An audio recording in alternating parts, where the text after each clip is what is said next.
Monsieur Maloc, ravi de te rencontrer. Ça faisait très longtemps que je rêvais de te rencontrer. Salut Ludo. J'ai jamais eu l'occasion. Pense. Comment t'as pensé à Maloc?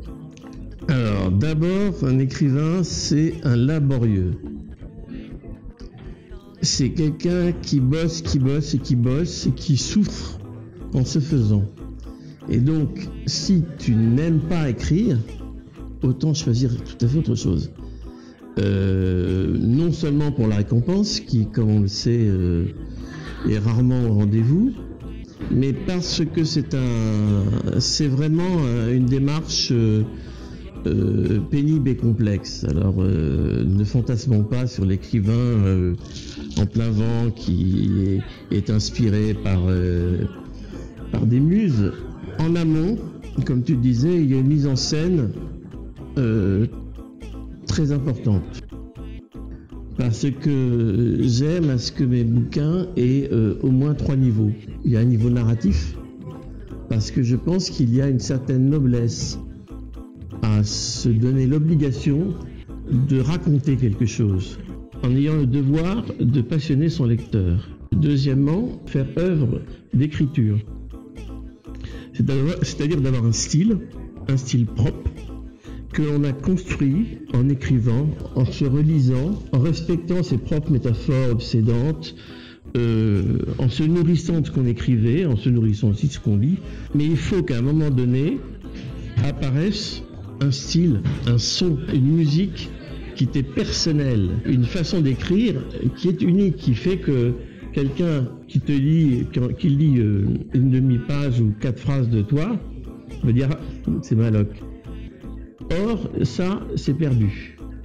Ça a été remplacé par le langage à l'américaine, l'écriture à l'américaine, fonctionnelle, avec les phrases courtes, etc., dont on fait d'ailleurs l'apologie. Ce qui est extraordinaire, c'est qu'on fait l'apologie de la pauvreté de la langue.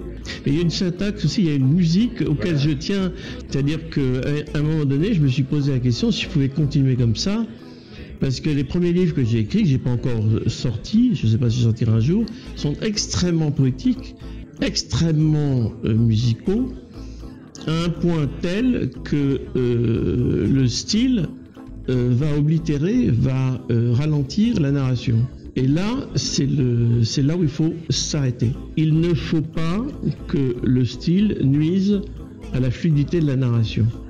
Donc il ne faut pas se faire plaisir quand c'est inutile. Si tu as 3 fulgurances de suite, il faut en sacrifier 2 parce que la narration doit continuer. Donc il faut respecter ta narration et en même temps respecter cette fluidité de l'écriture. Le 3e niveau, c'est un niveau philosophique et mythologique. Je fais passer certaines idées que j'ai sur la société, pas sur la société, c'est encore trop militant, sur l'humanité. C'est toujours lié au rapport entre le bien et le mal, d'une histoire à l'autre. En espérant, enfin c'est prévu, quand j'aurai terminé les 7, j'aurai vraiment, je pense, écrit mes 7 visions de ce qui fait que l'humain est inférieur à l'animal. Et c'est ce que j'ai appelé une comédie inhumaine. Dans le rôle du bien Maloc, mais qui est un vrai bien, c'est-à-dire c'est un bien bourré de nuances, et il assume ses contradictions. Contrairement à tous les cons qu'on a, y compris les gentils, et ceux qui sont méchants, soi-disant. Ce qui m'intéresse, c'est de représenter l'humain dans ce qu'il a de beau, de beau parce qu'il recherche, il fait tout son possible pour être quelqu'un de bien. Maloc, il se bat pour être quelqu'un de bien. Ce qui l'intéresse, c'est les victimes. On est dans une société, on va s'intéresser aux méchants. Mais on s'intéresse aux méchants d'une façon hallucinante. Certaines personnes qui, par exemple, vont faire de l'argent en revendant les peintures faites par les tueurs en série, quand on sait qu'il y a énormément d'argent qui est fait en parfaite collaboration avec les tueurs en série, comment cette société peut prétendre à la vertu? Maloc, lui, ça ne l'intéresse pas. Ni l'enculé de méchant, il veut simplement le prendre et le mettre hors de service, ni la leçon morale derrière ça. Il veut éviter qu'il y ait plus de victimes, il a tous les moyens, c'est son job, il faut qu'il le fasse. Lui, ça ne l'intéresse pas, la tolérance. C'est un professionnel, il prend une équipe de professionnels et son job, c'est d'arrêter le méchant pour éviter qu'il y ait des victimes. Le reste, il s'en fout. Alors l'autre raison pour faire un vilain et lui créer toute une idéologie, c'est une raison esthétique. C'est que j'ai envie d'écrire. Et quand tu as envie d'écrire, tu vas pas là où tu n'as pas envie d'aller. Tu vas te faire chier, excusez-moi l'expression, pendant 3 ans dans un livre.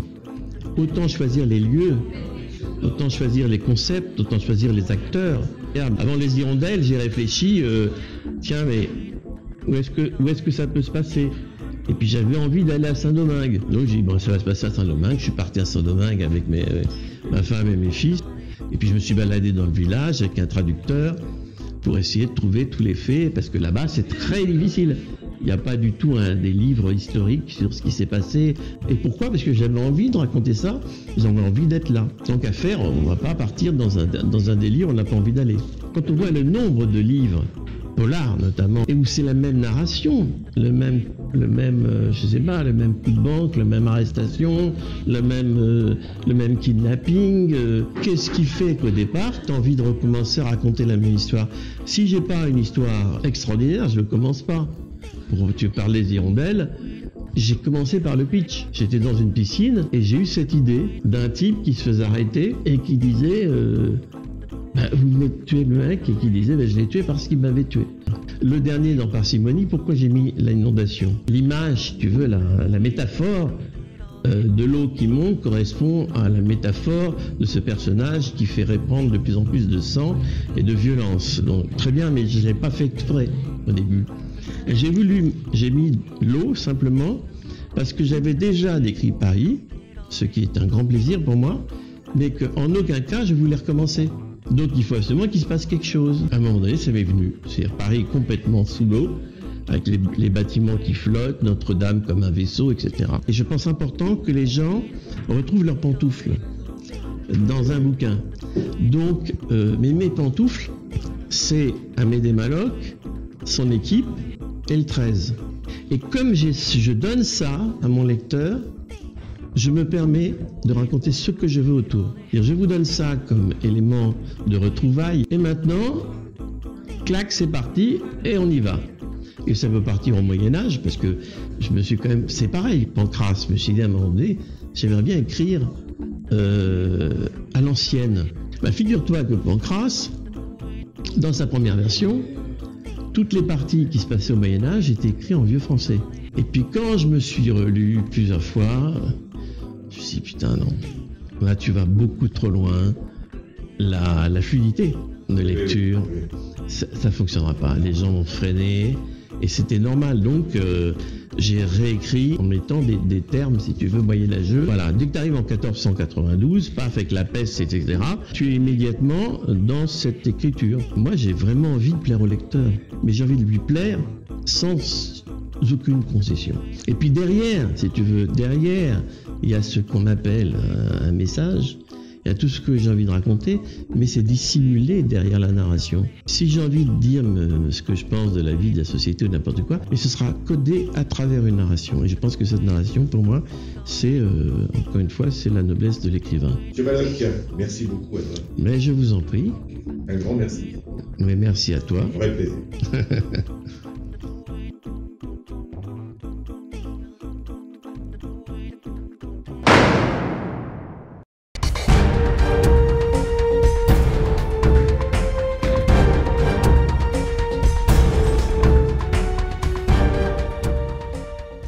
Donc bonjour à toutes et à tous, ce soir je vais vous parler de 3 livres, 2 qui sont très politiques et sociétaux, et un qui n'est que sociétal, mais qui se passe dans les Antilles et qui nous apprend beaucoup aussi bien sur les rites vaudous que sur les trafics de stupes qui existent dans les Antilles, en particulier en Guadeloupe, où se passe le livre dans les 3/4. Un livre qui est écrit par Stéphane Père, qui est un jeune auteur guadeloupéen, et qui nous peint la Guadeloupe des années 90, au moment où les trafics de stupes explosent. Ça démarre par la découverte d'un corps d'une jeune fille, apparemment noyée au milieu des palétuviers, et on va vite rentrer dans l'histoire d'un jeune adolescent qui, pour gagner un peu d'argent, et parce que le chômage est ultra présent, se destine au trafic de hache. Et puis il va gravir tous les échelons jusqu'à se faire bouffer par plus gros que lui. En gros, une histoire assez banale, mais qui est très très intéressante sur comment fonctionne la société guadeloupéenne, comment autour d'eux sévissent, on va dire, les métros, qui ne connaissent rien, bien entendu, ni à la culture, ni à la société guadeloupéenne, et qui s'amènent avec leurs préjugés, leurs prérequis très franco-français. Une belle découverte, une matière rare, parce qu'on a très très peu d'écrits sur les Antilles en général, et on en a encore moins sur la Guadeloupe, dans le monde du polar, et pourtant Dieu sait s'il y a de quoi en faire. Alors écoute les cloches, donc Laurence Lieberfeld, qui écrit ce livre-là, est une militante, une vraie militante. Elle se bat sur plein de fronts, elle écrit aussi bien des nouvelles sur les zadistes que des très bons romans sur la misère humaine. Dans ce bouquin-là, j'ai envie de dire qu'elle se fait un plaisir immense en ayant des expressions littéraires qui nous rappellent un certain Frédéric Dard. Les politiques sont, on va dire, un petit peu pourris, et certains, pour se faire réélire, n'hésitent pas à monter toutes les combines possibles et inimaginables. Leur combine va être mise à mal par deux clodos.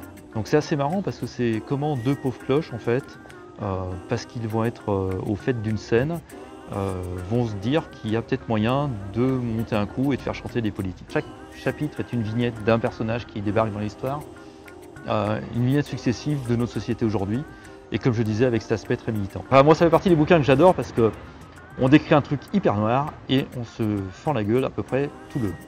Dernier livre et non des moindres, un livre qui se passe à Lyon, dans notre belle ville, pour montrer que cette ville est toujours aussi noire dès qu'on creuse un peu. Ça démarre, j'ai envie de dire, comme une blague, par un adolescent qui tague un slogan en réaction au slogan que nous affublent les religieux chaque 8 décembre, Merci Marie, en scénographie sur la colline de Fourvière. Et ce jeune homme, enfin c'est plus un adolescent en fait, c'est un jeune homme, commence à en avoir marre et se met à taguer des Merci qui, pour bien montrer que nous sommes quand même dans un état laïque, pour dire qu'en fait ce qui fait tourner le pognon et ce qui fait tourner la société, c'est pas forcément la religion qui aurait plutôt tendance à se l'accaparer. Le jeune homme en question va se retrouver confronté aux ultra-conservateurs de notre ville, et ça va vite partir en cacahuète et d'une manière hyper méchante. Parce que Dominique Delahaye est un auteur marinier, donc il se déplace de ville en ville sur sa péniche. Et donc il est resté à Lyon, et ce qui l'a marqué c'était ça, et c'était surtout le fait qu'à Lyon on va trouver tout type de personnes, avec des cultures très très différentes et des idées encore plus différentes, mais que souvent les gens ont tendance à porter des idées d'une manière assez forte, pour ne pas dire violente, pour les gens d'extrême droite. C'est un petit bouquin, ça fait 200 pages, vous commencez et vous le finissez forcément d'une traite, tellement c'est bon. Un style hyper concis, un style à la manchette, un style de musicien que Dominique Delahaye est aussi par ailleurs. Bombe!